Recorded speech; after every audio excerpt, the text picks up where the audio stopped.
ಯಡಿಯೂರಪ್ಪನವರಿಗೆ, ಬಸನಗೌಡ ಪಾಟೀಲ್ ಯತ್ನಾಳ್ ಅವರಿಗೆ ಬಲೋ ಭಾರತ್ ಮಾತಾ ಕಿ ಬಲೋ ಭಾರತ್ ಮಾತಾ ಕಿ.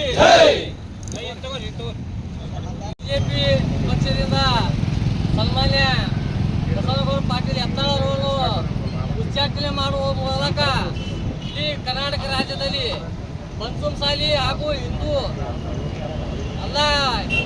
ಬಂಧುಗಳ ಧ್ವನಿಯನ್ನು ಅಳಿಸುವಲ್ಲಿ ಒಂದು ದೊಡ್ಡ ಷಡ್ಯಂತ್ರವನ್ನು ನಡೆಸಲಾಗಿದೆ.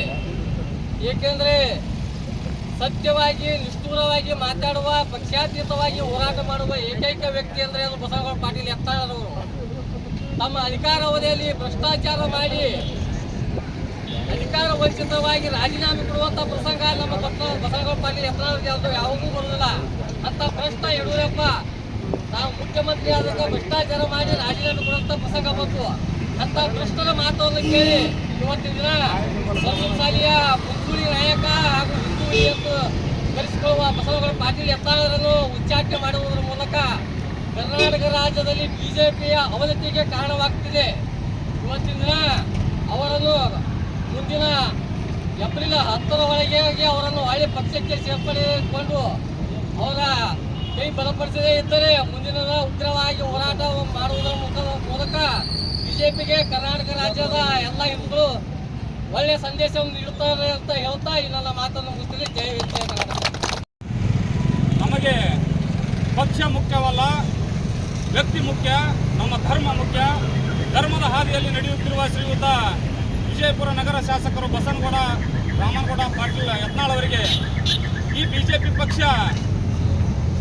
ಸತತ ಒಂದು 3-4 ವರ್ಷಗಳಿಂದ ಬಹಳ ಕೆಟ್ಟದಾಗಿ ನಡೆಸಿಕೊಂಡು ಬಂದಿತ್ತು.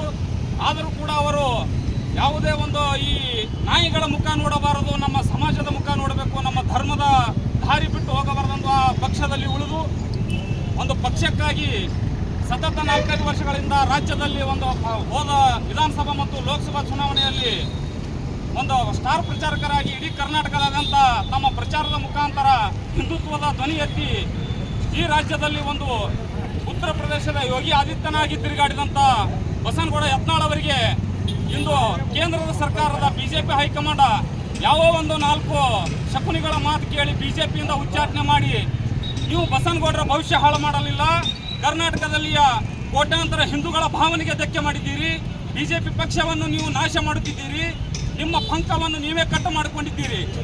ಇನ್ನು ಮುಂದಿನ ದಿನಮಾನಗಳಲ್ಲಿ ಈ ರಾಜ್ಯದಲ್ಲಿ ಬರುವ ಇದು ಜಿಲ್ಲಾ ಪಂಚಾಯತ್ ಮತ್ತು ತಾಲೂಕ್ ಪಂಚಾಯತ್ ಚುನಾವಣೆ ಈಗ ಮೊದಲನೇದಾಗಿ ಬರುತ್ತದೆ. ಅದರಲ್ಲೇ ಗೊತ್ತಾಗುತ್ತದೆ ಬಸನಗೌಡರ ತಾಕತ್ತು ಏನದ ಅಂತ ಹೇಳಿ. ಮುಂದಿನ ದಿನಮಾನಗಳಲ್ಲಿ ಈ ಪಕ್ಷ ಬಿಜೆಪಿ ರಾಜ್ಯದಲ್ಲಿ ಈಗ ಬಂದಿದ್ದು 66, ಮುಂದಿನ ದಿನಮಾನಗಳಲ್ಲಿ 30 ಸೀಟ್ ಗೆದ್ದು ತೋರಿಸಲು ಇವರ ತಾಕತ್ತಿದ್ದರೆ ಒಂದು ಹಿಂದೂ ಧ್ವನಿಯಾಗಿ ರಾಜ್ಯದಲ್ಲಿ ಉಳಿದಿರುವ ಏಕೈಕ ನಾಯಕ ಬಸನಗೌಡ ಪಾಟೀಲ್ ಯತ್ನಾಳ್ ಅವರು. ತಂದೆ ಮಕ್ಕಳು ಯಡಿಯೂರಪ್ಪನವರು ಮತ್ತು ವಿಜಯೇಂದ್ರನವರು ಸೇರಿ ರಾಜ್ಯದಲ್ಲಿನ ಹಿಂದೂ ನಾಯಕರನ್ನು ಶ್ರೀಯುತ ಈಶ್ವರಪ್ಪನವರು ಮತ್ತು ಹಾಗೆ ಅನಂತಕುಮಾರ್ ಹೆಗಡೆ ಅವರು, ಪ್ರತಾಪ್ ಸಿಂಹನವರು, ಹೀಗೆ ಹಲವಾರು ಮಹಾನ್ ನಾಯಕರನ್ನು ಪಕ್ಷದಿಂದ ಅವಮಾನಗೊಳಿಸಿ ಉಚ್ಚಾಟನೆ ಮಾಡಿ ಯಾವುದೇ ಟಿಕೆಟ್ ಕೊಡದ ಹಾಗೆ ಒಂದು ಬಿಜೆಪಿ ಪಕ್ಷವನ್ನು ಸ್ವತಃ ಮನೆಯಾಗಿ ಇಟ್ಟುಕೊಂಡಂಥ ಈ ದುಷ್ಟರಿಗೆ ಧಿಕ್ಕಾರವಿರಲಿ ಎಂದು ಹೇಳುತ್ತಾ, ಮುಂದಿನ ದಿನಮಾನಗಳಲ್ಲಿ ಬಸನಗೌಡ ಪಾಟೀಲ್ ಯತ್ನಾಳ್ ಅವರು ಮತ್ತೆ ಬಿಜೆಪಿ ಪಕ್ಷ ಸೇರುವುದೇ ಆದರೆ ಇವರು 4 ಜನ ಜೊತೆ ಸೇರುವುದು ನಮಗೆ ಇಷ್ಟ ಇಲ್ಲ. ಕೇಂದ್ರದ ನರೇಂದ್ರ ಮೋದಿಯವರು ಹಾಗೂ ಅಮಿತ್ ಶಾ ಅವರು ಖುದ್ದು ಬಿಜಾಪುರಕ್ಕೆ ಬಂದು ಬಸನಗೌಡ ಯತ್ನಾಳ್ ಅವರನ್ನು ಒಂದು ಸಕಲ ಗೌರವಪೂರ್ವಕವಾಗಿ ಸ್ವಾಗತ ಮಾಡಿಕೊಳ್ಳಬೇಕಾಗಿ ಕೇಳಿಕೊಳ್ಳುತ್ತೇವೆ. ಜೈ ಹಿಂದ್, ಜೈ ಭಾರತ್ ಮಾತೆ. ಯತ್ನಾಳ್ ಅವರಿಗೆ, ಕೇಂದ್ರ ಸರ್ಕಾರಕ್ಕೆ, ಕೇಂದ್ರ ಸರ್ಕಾರಕ್ಕೆ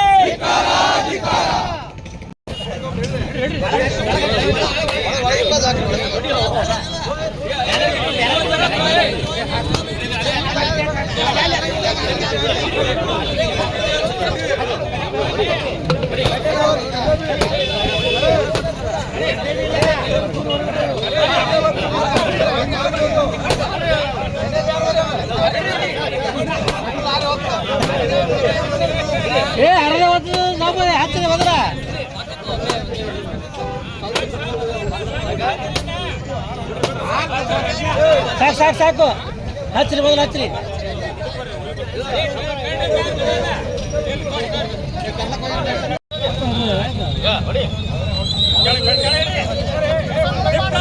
ಧಿಕ್ಕಾರ